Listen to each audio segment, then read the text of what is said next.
Hello guys, good morning. তো আজকে আমরা বাড়ি যাব, তো তাই আজকে জলদি উঠে গেছি। এখন বাজছে 6:30।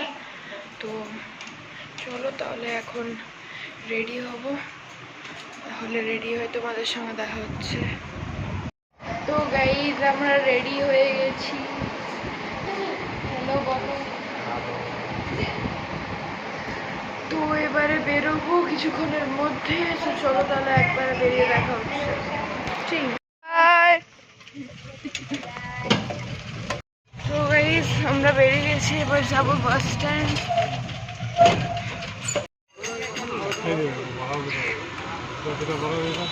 তো গাইস চলে এসেছিলাম আমরা ইডলি খেতে। আর যারা আমার রেগুলার ব্লগস দেখো তারা জানো যে ইডলি আমার ফেভারিট। তো বাস ছেড়ে দিয়েছিল, আর এই যে এখন আমরা যাচ্ছিলাম রঘুনাথপুর বাস স্ট্যান্ডের দিকে। তো চলো তাহলে যাওয়া যাক। তো গাইস রঘুনাথপুরে এখন বাসটা দাঁড়িয়ে আছে, আর প্রচণ্ড গরম আজকে। বসে আছে এখানে, মা আছে, বসে বসে লাড্ডু খাচ্ছে।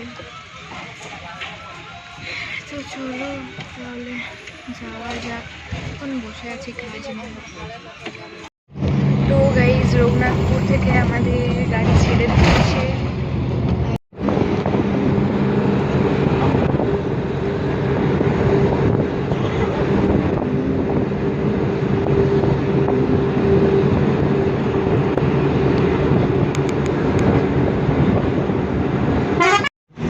তো গাইজ তোমরা সবাই জানো যে এটা পঞ্চকোট পাহাড়। তো এখানে আমার ঠাকুমার বাপের বাড়ি, মানে আমি আগে পঞ্চকোট পাহাড় এসেছি ঘুরতে, তখন আমি ব্লগস বানাতাম না। তো যাই হোক, যদি নেক্সট কোনো দিনও আসি আমি নিশ্চয়ই বানাবো। আর এই যে সবাই জানো এটা ডিশারগড় ব্রিজ, আর ওই যে ওইটা হচ্ছে মা ছিন্নমস্তার মন্দির। তো এত বিউটিফুল সিনারি দেখতে দেখতে যাচ্ছিলাম বাড়ি। তো আমরা ট্রেনে যাইনি, বাসে যাচ্ছিলাম। গাইস আমরা এখন আছি, কোথায় আছি?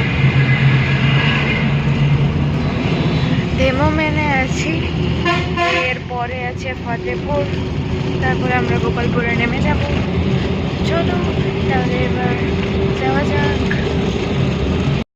তো গাইস আমরা পৌঁছে গেছি, নেমে গেছি বাস থেকে। এবারে লিফটে চেপে যাবো।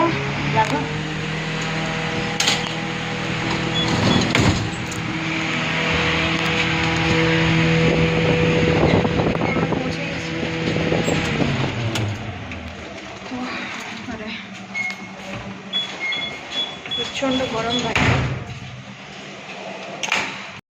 তো গাইস বাড়ি পৌঁছে গেছি, আর প্রচন্ড গরম। তো এই যে গাইস এইটা হচ্ছে একটা ওয়াচ, যেটা বাবার অফিস থেকে আমাকে দেওয়া হয়েছে।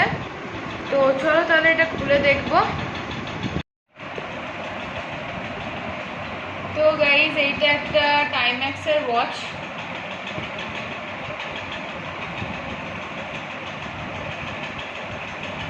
তো গাইস তোমরা দেখতে পাচ্ছ ওয়াচটা খুবই সুন্দর। তো চলো আমি এটা একবার পরে দেখছি হাতে।